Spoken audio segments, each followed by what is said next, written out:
Bonjour à tous, alors aujourd'hui je vous propose de découvrir ou de redécouvrir pour ceux qui le connaissent déjà un ouvrage consacré à Star Wars, un gros ouvrage comme vous pouvez le voir, c'est quand même un bon morceau,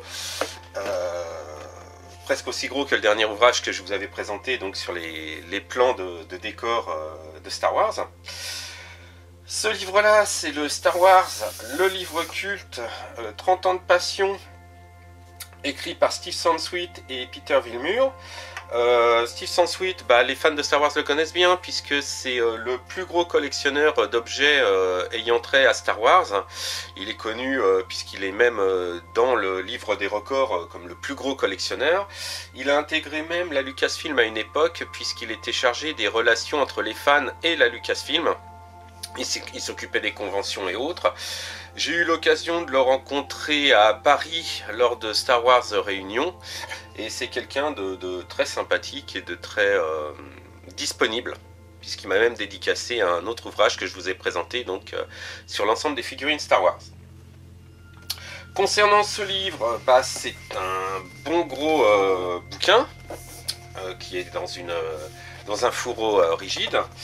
Donc là, vous avez un aperçu du livre tel qu'il est constitué. Donc c'est un livre qui reprend tout ce qui concerne Star Wars, mais sa particularité, c'est qu'il contient beaucoup de facsimilés d'objets. Donc ça va du sticker, à l'affiche promotionnelle, au tatouage, à la partition de musique. Enfin, vous allez voir, même si on ne pourra pas tout voir, parce que sinon cette vidéo va durer des heures et des heures. Et il contient également 2 CD avec des enregistrements audio. C'est enregistrement audio de l'époque. Donc on va voir ça ensemble en feuilletant ce livre. Qu'est-ce que je peux vous dire d'autre? Que le livre date de 2017 et à l'époque il était vendu pour 109 €. Et c'est parti. Donc le fourreau, vous voyez, un fourreau rigide de très grande qualité. Et heureusement que ce fourreau est là parce qu'en fait le livre est broché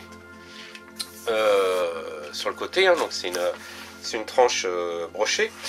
Et il est tellement lourd et tellement épais que en fait le manipuler ça tire un peu sur les fils et il a tendance à malheureusement s'abîmer.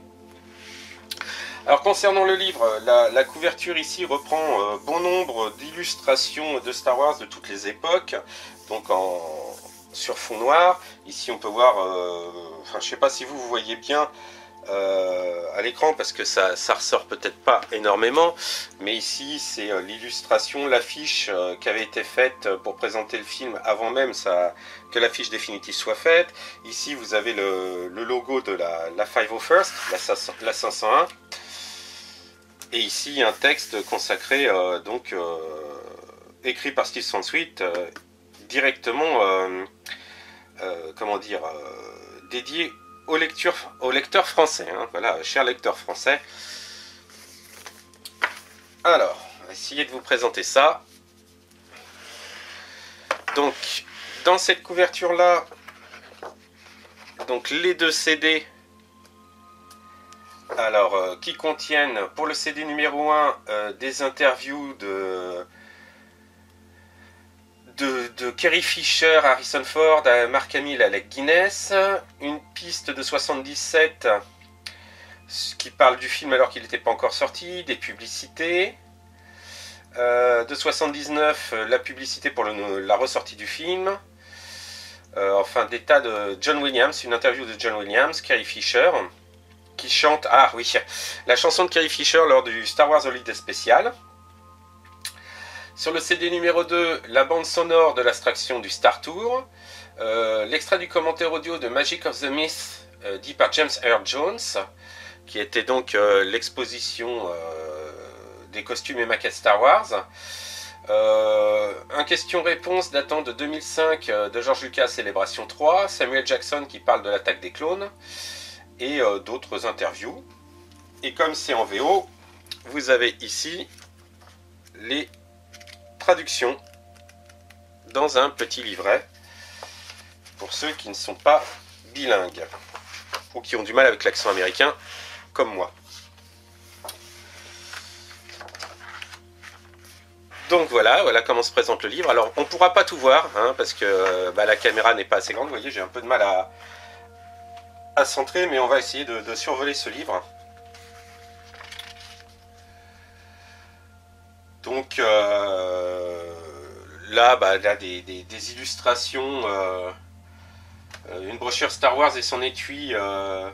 Ça, c'est la première pièce, a priori, de la collection de Steve Sansweet en 1976. Le storyboard de Star Wars. Ici, quelques couvertures de pulp, donc des bandes dessinées des années 50 qu'adorait George Lucas à l'époque. Ici, l'entête, enfin une enveloppe et à l'intérieur le papier à lettres qui est un facsimilé du premier papier à lettres d'ILM.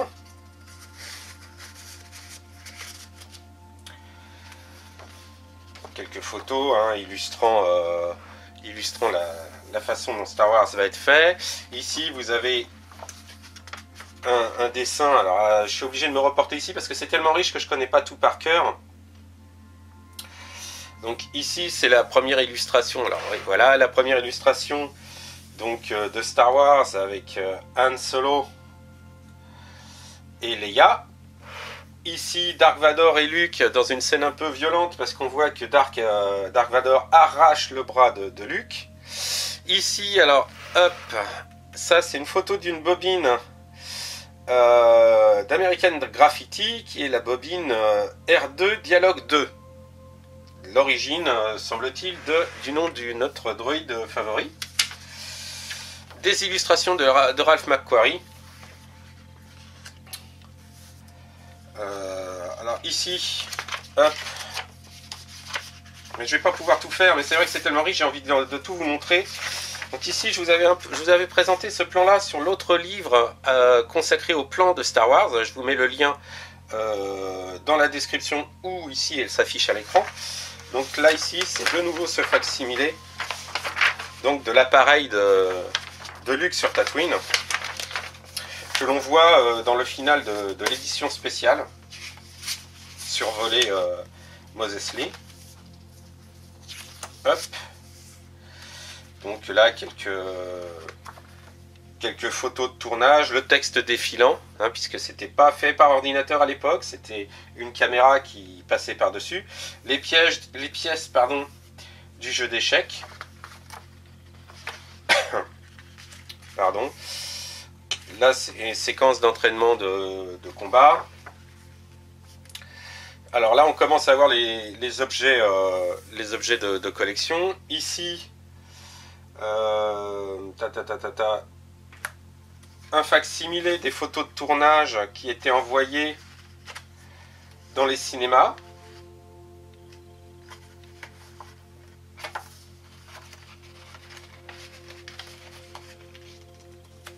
Donc certaines photos sont très connues, avec un petit mot de remerciement de George Lucas. Bon, là on a quelques images et autres de Star Wars, mais toutes les époques, puisqu'on voit de l'Empire contre-attaque. Alors ici nous avons quelques objets et dessins qui ont été faits pour présenter Star Wars à certaines conventions. Il est connu par exemple que l'affiche de Star Wars et des images de Star Wars avaient été présentées à une convention, donc cette fameuse affiche, hop, qui servira également de couverture à un comics, il me semble. Donc pour susciter l'intérêt auprès des visiteurs et présenter le film. Bon, je vous lis pas tout, certaines de ces anecdotes sont déjà connues.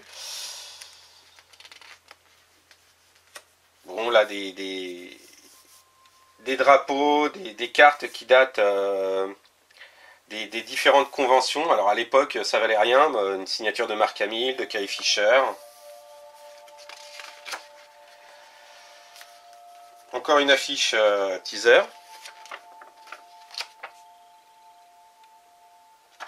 Donc avec la silhouette de Dark Vador. Excusez-moi, j'ai du mal à cadrer, le livre est vraiment immense.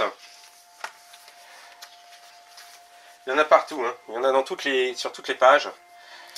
Ici, ça serait une invitation pour aller voir en avant-première le Star Wars. Et le facsimilé du questionnaire pour demander donc comment on avait trouvé le film. Donc on demande la profession, donc l'âge, depuis combien de temps avez-vous attendu, non, combien de fois par mois allez-vous voir un film, de tous les films quel est votre favori, là il y a une série de films, on demande lesquels on a vu. Comment classeriez-vous le film que vous venez de voir? Est-ce que vous le recommanderiez à un ami? Quel personnage préférez-vous? Classez les personnages que vous préférez. Donc il y a Luke, Obi-Wan, enfin Ben, Han Solo, Leia, Tarkin, Darth Vader. Que préférez-vous? Classez les personnages non humains que vous préférez. Quel autre personnage avez-vous aimé? Quel est celui que vous préférez? Quelle scène avez-vous préféré?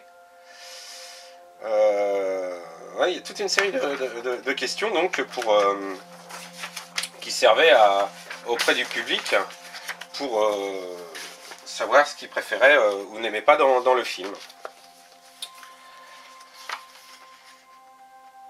Donc là encore différents documents. L'année suivante, alors le nombre d'entrées, ici, alors ça c'est le journal interne de la Fox. Enfin, un facsimilé bien entendu du journal interne de la Fox, donc qui était consacré à Star Wars.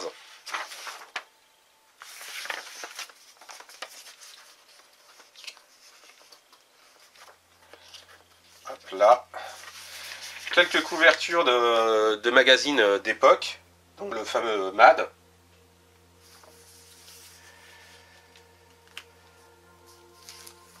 Donc là, en attendant les films, quelques goodies, des photos dédicacées de Darth Vader, de Chewbacca. Ici, c'était un transfert pour mettre sur les t-shirts. Et il y avait, alors je vois là, par exemple, une photo justement qui accompagnait les transferts. Il y a une anecdote. Donc une anecdote comme quoi c'était pas le bon logo qui était utilisé sur l'un des transferts qui avait été fourni, qui avait dû être remplacé rapidement.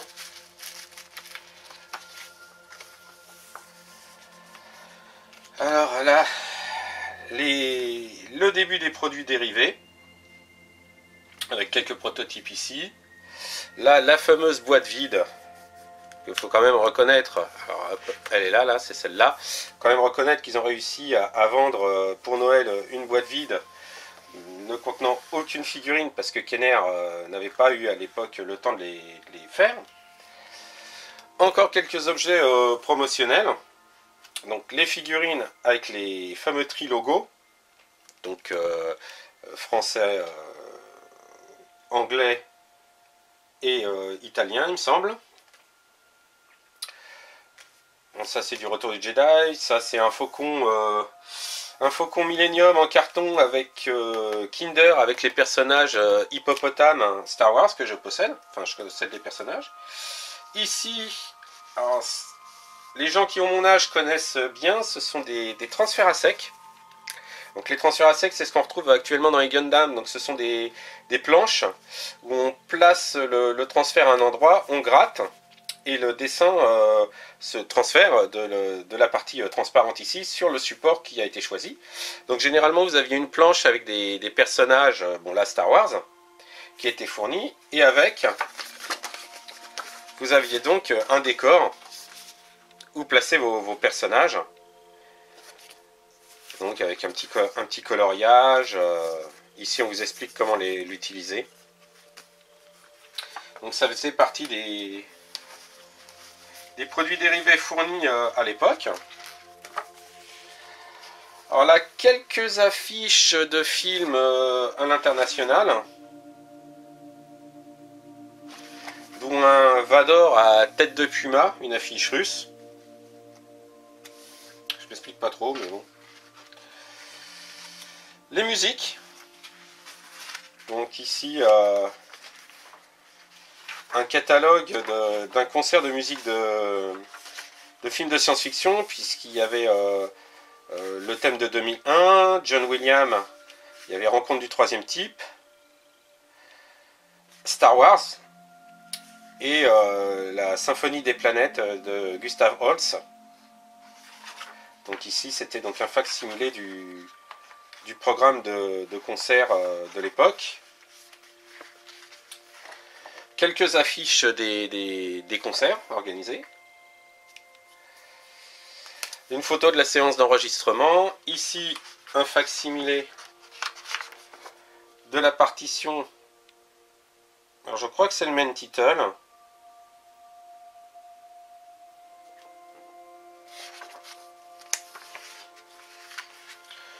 Donc, ici, quelques photos avec le Retour du Jedi, l'Empire contre-attaque.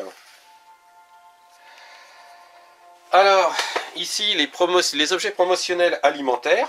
Donc, les boîtes de céréales, une canette de Coca R2D2. Ici, vous aviez des cadeaux promotionnels. Là, le Han Solo, alors, en nouvelle version Hasbro. Donc, dans des céréales. Et là, je crois que c'est un Land Speeder en carton. C'est ça. Un Land Speeder en carton, donc qui était donné avec un menu d'un fast-food. Oula, ça se détache tout seul, donc je le manipule avec précaution. Donc qui était donné avec un menu de fast-food. C'était donc à plier et à assembler.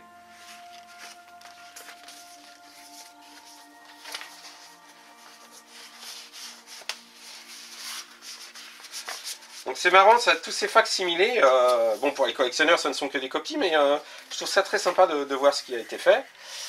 Donc là c'est la naissance des fan clubs, donc ici avec un petit flyers pour intégrer l'un des premiers fan clubs Star Wars.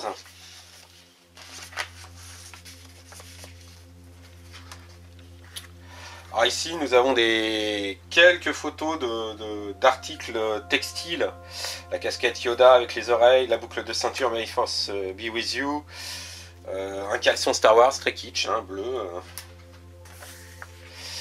Alors ici encore quelques objets, alors ça c'est consacré à des objets éducatifs, donc pour apprendre les maths, pour apprendre l'utilisation des ordinateurs, la lecture. Et vous aviez ici une sorte de morceau de fausse pellicule hein, qu'on mettait dans un appareil et il y avait des dessins pour être utilisés avec les livres d'apprentissage. Donc là c'est le début des cartes TOPS, donc les cartes TOPS très connues. Également les stickers des livres à collectionner, ce qu'on appelait chez nous les panini. Alors ça c'est Star Wars sur petit écran, donc très connu avec le Holiday spécial, donc avec la famille de Chewbacca ici, Carrie Fisher qui pousse la chansonnette. Bon, il est surtout connu parce que c'est là-dedans qu'apparaît pour la première fois Boba Fett sous forme de dessin animé. Et donc là on a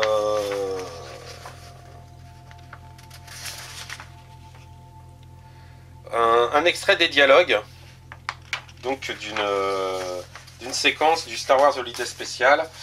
Bon, c'est une curiosité qu'on ne verra plus puisque George Lucas a décidé d'en interdire la diffusion et à détruire toutes les copies qui en existent. On peut voir des copies de mauvaise qualité traîner sur YouTube parfois.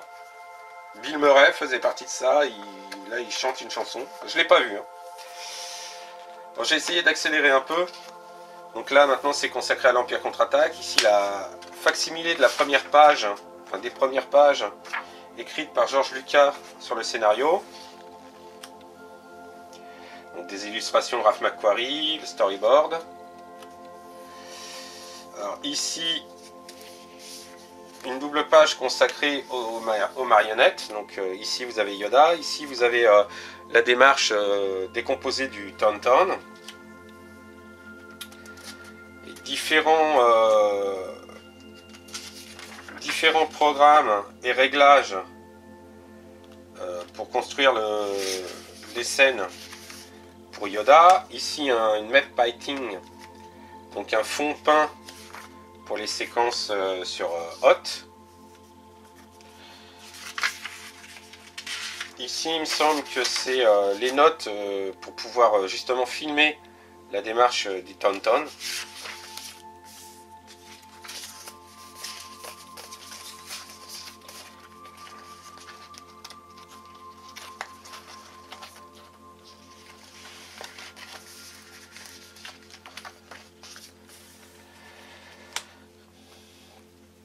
Donc là on parle de quoi? Oui, publicité et puis monétisation. Donc là vous avez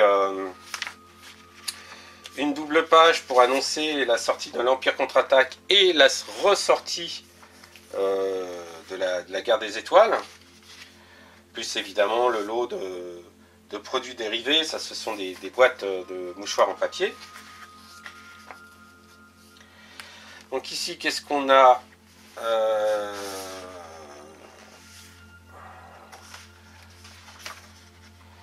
Des notes de production et des articles de critiques sur Star Wars.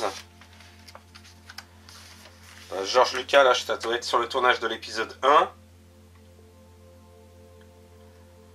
Et un t-shirt où il est écrit que Star Wars est un mauvais film. Ironie.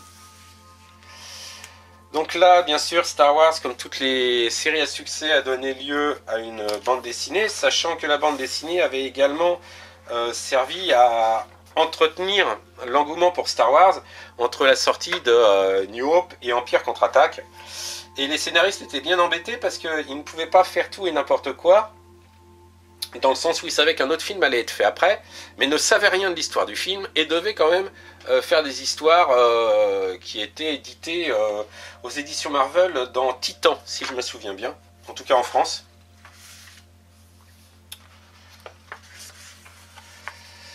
Donc là, qu'est-ce que nous avons? Ah oui, les livres. Les livres. Alors là, vous avez un artiste qui peignait des tableaux consacrés à Star Wars.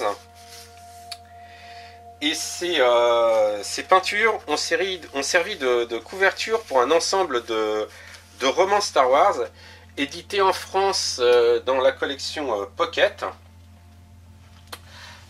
Vous en avez un exemplaire ici, là, en petit.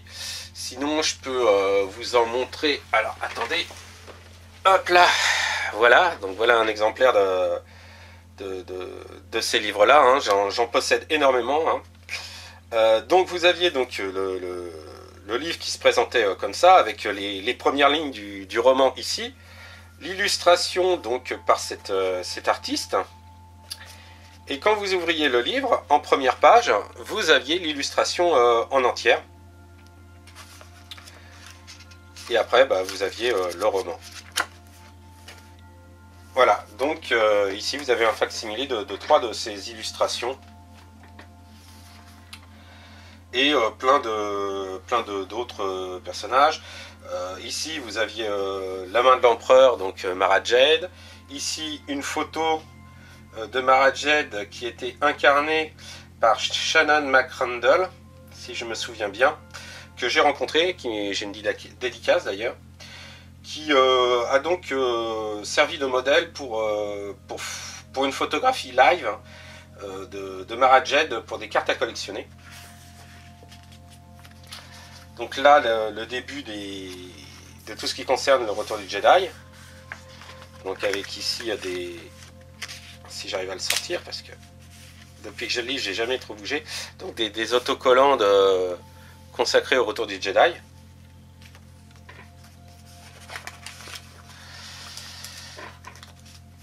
The Blue Harvest Project, qui était le nom de code du retour du Jedi, pour ne pas que les fans puissent...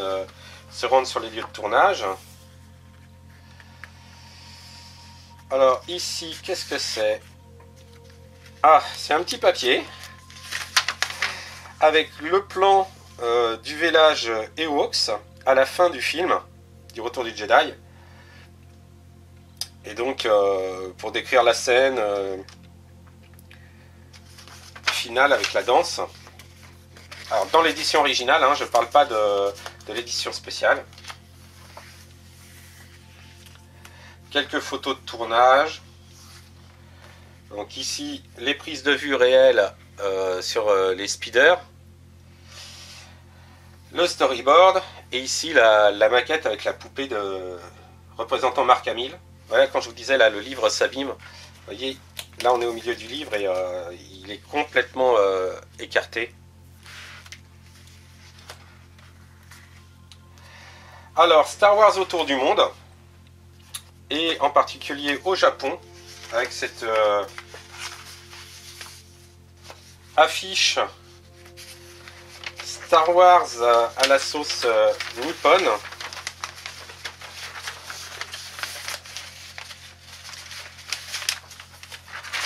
Donc voilà, je ne sais pas si vous allez pouvoir tout voir, mais donc une affiche avec les personnages du Retour du Jedi et George Lucas.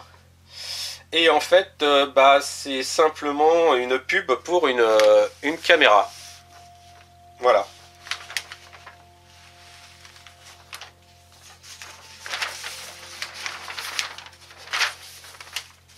Hop.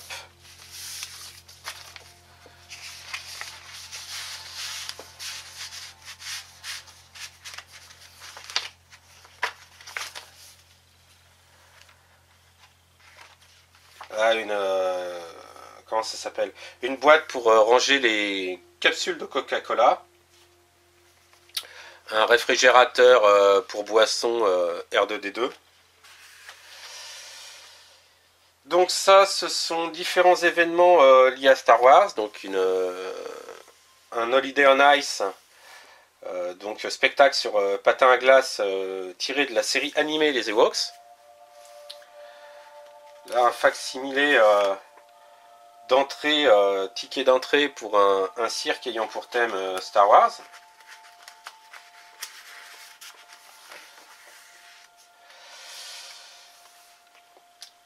Là, c'est une version radiophonique de Star Wars.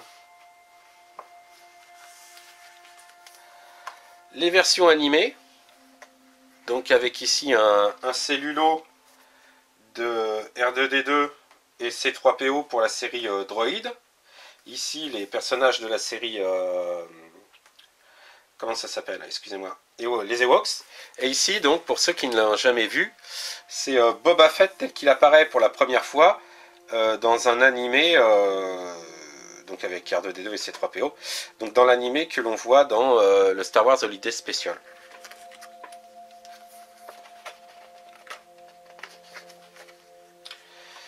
La série Clone Wars, donc le dessin animé ici, et là la série en CGI plus récente. Le Star Tour avec le sac à vomi.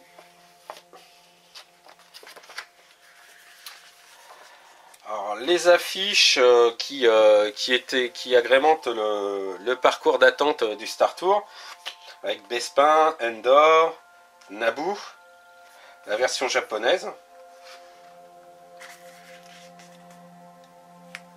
Ici les flippers de Star Wars.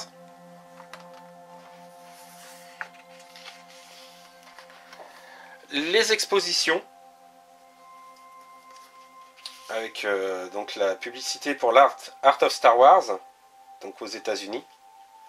Donc avec ces 3 PO devant un cadre, et lorsque vous rangez la publicité, vous avez un concept art de Dark Maul, si j'arrive à la remettre en place. Voilà. L'affiche pour l'exposition japonaise. Bon, les photos de l'expo. Les planches de timbre.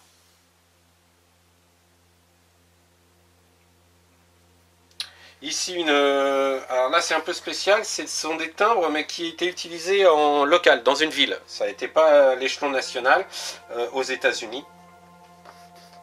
Donc qui date de 1978. Enfin l'original bien sûr. L'édition spéciale. Hein.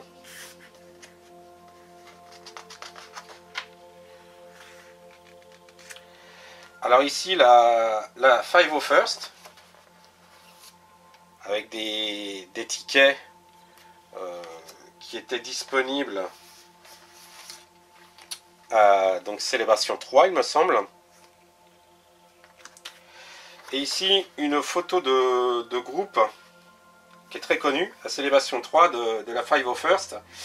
Et il y a alors, beaucoup de Stormtroopers, mais parmi les officiers impériaux ici, il y a quelques visages, en particulier par ici, que je connais bien, qui sont des membres de la 501 française, que j'ai côtoyé, parce que j'ai fait partie de la 501 à ses débuts en France. Donc la sortie de l'épisode 1, avec ici une invitation pour un cinéma aux États-Unis, storyboard, maquette,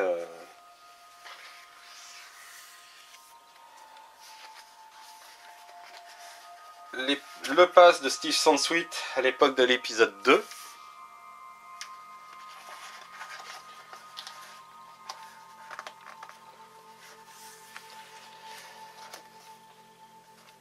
Alors ça, c'était une carte qui avait été signée par toutes les personnes qui avaient travaillé sur Star Wars pour fêter les 10 ans du premier film. Ici, c'est une figurine d'un personnage, le commandeur Jorg Sakul, qui est donc en fait l'anagramme de George Lucas. Figurine qui était assez recherchée à une époque. Je me rappelle qu'une fois, il y a, dans un Toys R Us à la Défense, ils en avaient reçu 4 ou 5 par erreur. Et le temps que l'information devienne publique et que je me précipite au Toys R Us de la Défense, hein, puisque je travaillais à cet endroit-là, ils étaient déjà tous partis.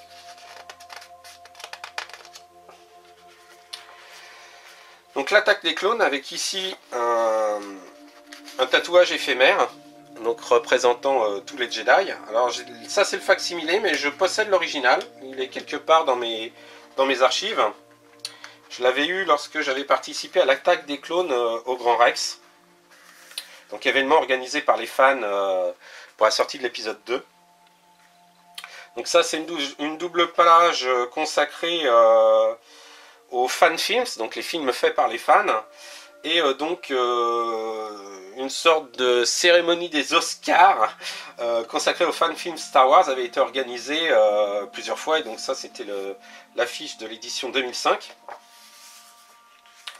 Alors ici quelques objets inspirés par Star Wars, détournements d'œuvres connues.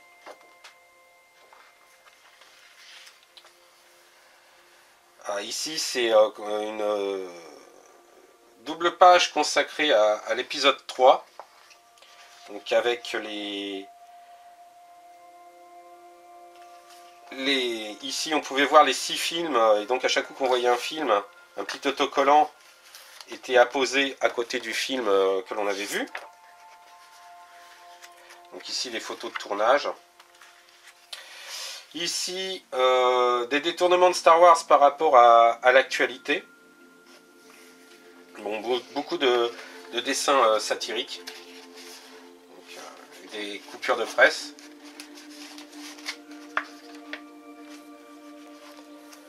Donc, toujours la même chose là.